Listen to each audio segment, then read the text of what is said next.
Our language is peppered with expressions and idioms referencing birds. One in the hand is worth two in the bush. Don't count your chickens before they hatch. Birds of a feather flock together.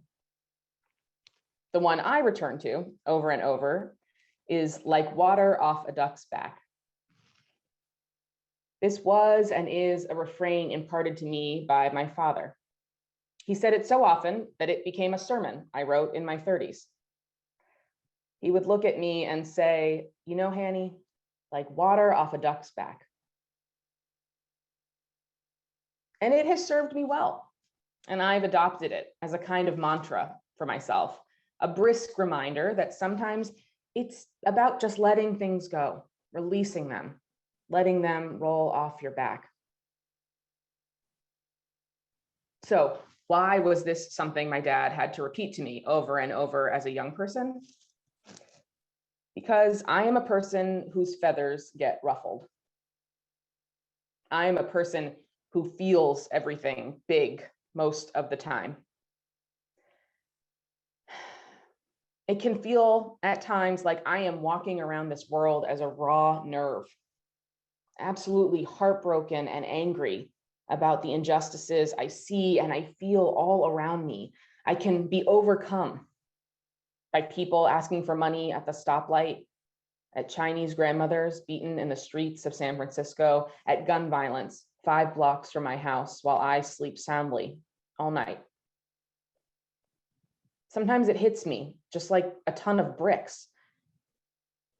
And I get equally as emotional about the smaller things. My feathers also get ruffled by a young person getting cut in line at the checkout, by seeing a kid yanked too hard by a parent in public, by roadkill. My feathers get ruffled so easily that I can find myself operating at a level of outrage that is unsustainable. I get worked up about the small slights as much as I do the systemic ones. I see it as all so interconnected, as symptoms of the great disease that plagues this world, and then I'm spinning out. It can all feel so worthy of my anger and my attention, and I feel pulled in a million directions, and I can be at a loss for how to regain my sense of purpose.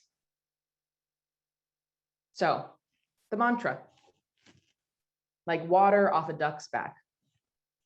An invitation to let myself set some things down, a chance to scab over the nerve for a bit, to let some things slide off my shoulders, to practice a kind of spiritual resilience. Water rolls off of a duck's back. It rolls off of all waterfowl because their feathers are slicked down with oil.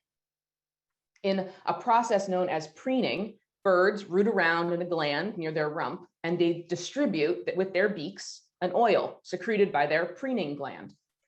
For aquatic birds, this process helps to interlock their feathers more securely, to make them airtight and warmer, and then the addition of oil makes them waterproof. Waterfowl, for whom this process is most important, can spend up to 25% of their waking hours preening their feathers, applying this oil in an act that is methodical and instinctual and crucial for survival. We often think of people who preen as folks who are a bit ostentatious, a little bit quick to show off or to display their beauty. But in the animal world, a bird who preens is taking care of themselves. They're preparing their feathers for flight, for dives, and for general resistance to the harsh elements of their lives. Not enough oil, and they are constantly exposed, wet, cold, weakened. I think we can apply this idea of preening to our own human need for resilience. Our ability to withstand the harsh elements of this world requires that we too oil our feathers, that we build the ability to let things roll off of our backs like droplets of water. It will take dedicated time and effort to apply this oil, to get comfortable with just letting some things go. It's not an accident that it is the elder monk in our time for all ages who asks the younger one, "Why are you still carrying her? I set her down long ago." It is a learned skill, one that comes with time. But the first step, I believe, is identifying where your oil will come from. What will be the source of your spiritual resilience? What are the things that fortify you? What are the things that you can draw from to oil your feathers and prepare yourself to face each day? For me, my feathers are slicked by the words of wise colleagues who ground me in my values and remind me that staying in the fight is my highest calling. My oil comes from keeping up with friends, reaching out to say, "I love you," or "I'm thinking about you," asking about one another's mothers and brothers, tending to the web which holds me in love and reminds me, no matter what, I am enough to them.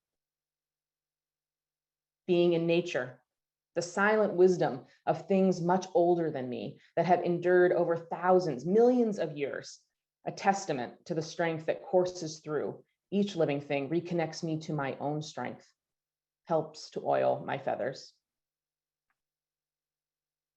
So we must engage in a deliberate process of identifying the sources of our resilience. We must engage in a deliberate process of knowing what it is that protects us from the wet and the cold, which binds up our feathers and slicks the down and enables us to move through the world focused for the fights that matter and for letting go things which are distractions. But too much oil and feathers become weighed down, making it harder to fly. Too much oil and we become inured to the pain of others. We develop an armor that is too thick to pierce. Nothing gets through, and we lose our ability to empathize. Part of this spiritual resilience, of preening, is about checking in with ourselves, sensing the balance between too much and not enough oil. We must remain properly open-hearted to the pain of the world, but properly insulated to ensure survival. In this way, spiritual resilience and preening is about discernment, that fancy word we use in seminary a lot, about the ability to judge well. We must know that letting some things go is not an abdication of responsibility. Letting some things go is not the same as complacency. It's about the long-term preparation for living a principled life. It's about rest and recuperation, about taking the time to be happy and buoyant. I have learned from my years as an exposed nerve that being whiplashed by injustice produces muddied vision, incomplete critique, and a profound exhaustion. If we are to stay in this place of being attuned to the world's pain, if we are to remain engaged with the work of justice for the duration of our whole lives, we must preen our feathers and prepare to let some things go. Giving yourself permission to not take up every fight, allowing some to roll off your back, it's not the same as saying those things aren't worth your attention.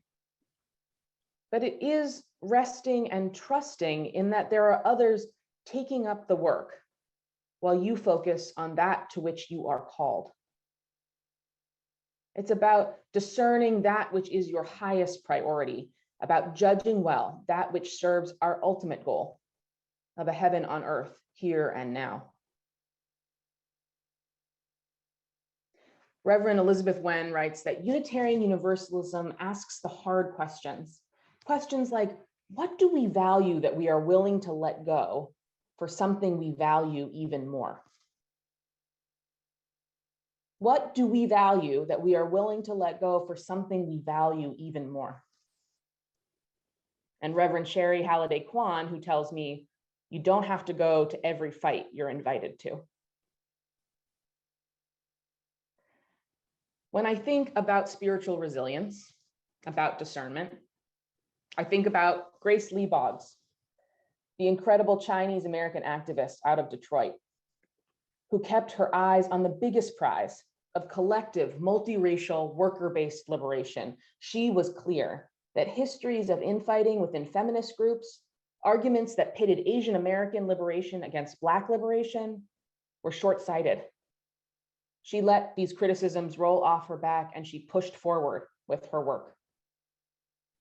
I think about our own Helen Kim, who has stayed focused on her commitment to the lives of Asian people in Philadelphia, who was not distracted by the short-term influx of cash that a stadium in Chinatown might have brought. She knew, with clear-eyed vision, that gentrification would follow, that Chinatown would be hollowed out, and that long-term her people would suffer. I imagine the threats from developers, the offers to sweeten the deal, sliding off her like water off a duck's back. I think too about the young people organizing with March for Our Lives, who remembered that gun violence doesn't exist merely in our school systems, but in every corner of this country.